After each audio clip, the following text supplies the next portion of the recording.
uma pessoa está dentro da igreja, porque era a questão aqui dos fariseus. Eles eram os religiosos da época. Mesmo sendo os religiosos da época, todo mundo olhava para eles e via assim: nossa, aquele é tal, né?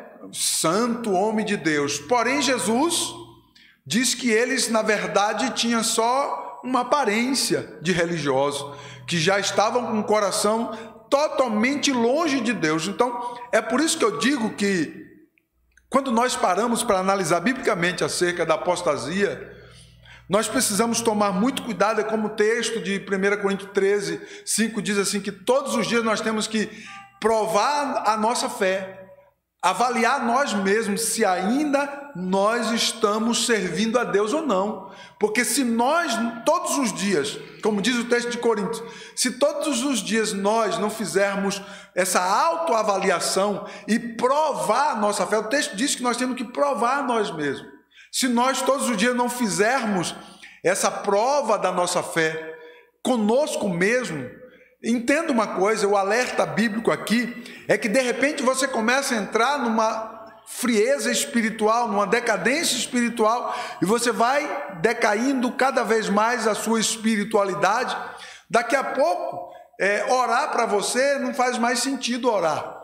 Daqui a pouco não faz mais sentido ir à igreja. Daqui a pouco não faz mais sentido consagrar 2 horas na semana para participar de um culto de adoração ao Senhor. Daqui a pouco vai ficar mais interessante a televisão, os programas de televisão, enfim, do que um culto ao Senhor. Então veja bem, os religiosos da época de Cristo, eles já estavam nesse naipe. Servir a Deus para eles ficou tão monótono, ficou uma coisa tão chata, que eles tinham só uma aparência, né? E para eles estava bom.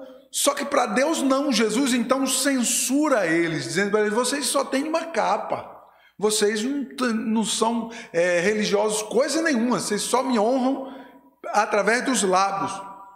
Vamos avançar um pouquinho mais para a gente explorar mais a Bíblia? Romanos capítulo 6, olha lá, Romanos capítulo 6, versículos 15 ao 23. Olha o que diz o texto de Romanos.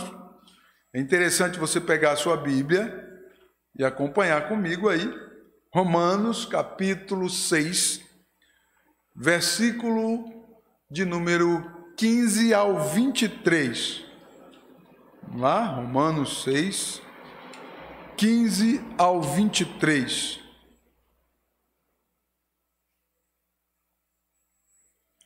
Diz assim a palavra de Deus: pois que pecaremos porque não estamos debaixo da lei, mas debaixo da graça?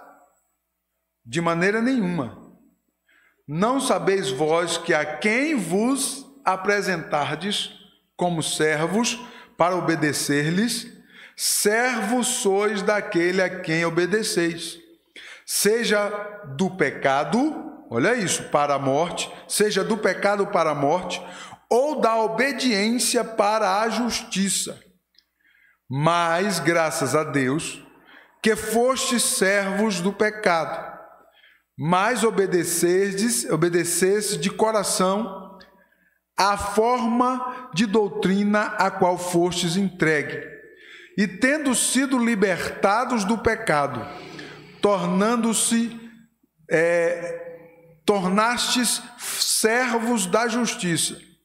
Eu falo segundo a maneira dos homens, por causa da fraqueza da vossa carne, pois, assim como apresentastes os vossos membros para servirem à imundícia e a iniquidade para a iniquidade, assim apresentai agora os vossos membros para servirem à justiça, para a santificação.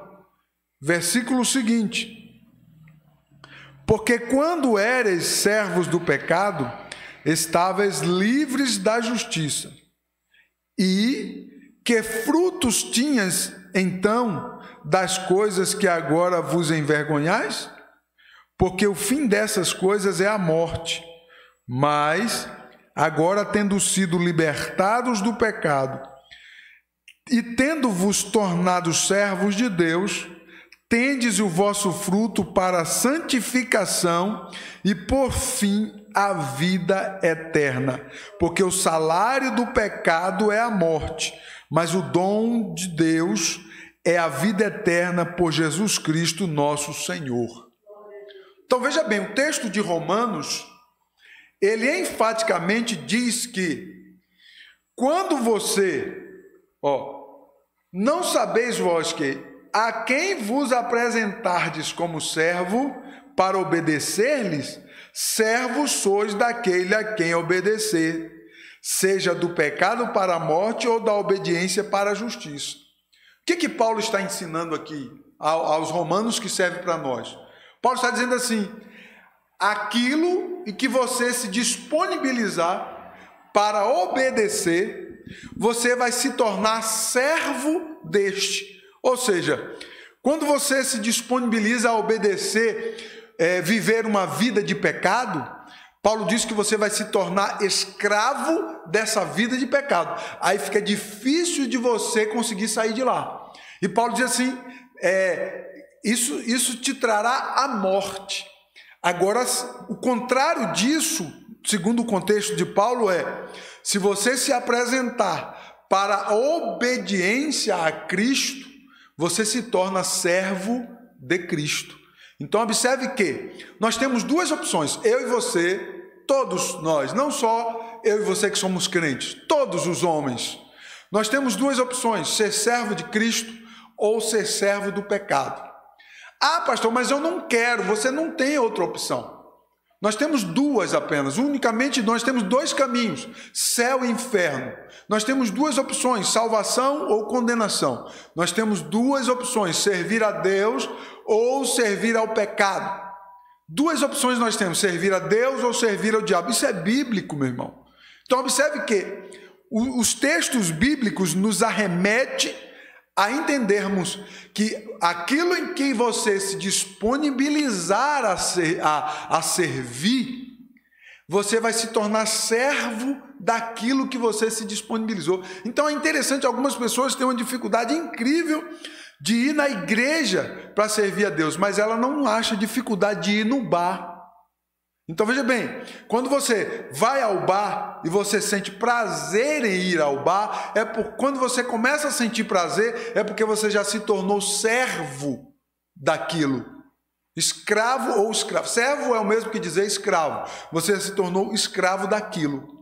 Então quando você tem prazer em vir à igreja, é porque você já se tornou servo de Deus, servo de Cristo, ou escravo de Cristo. Paulo diz assim, eu sou escravo de Cristo, e prefiro ser escravo de Cristo do que ser escravo do pecado. Paulo, enfaticamente, ele nos traz essas expressões bíblicas, e Paulo ele vai mais além, ele diz assim, o viver para mim é Cristo.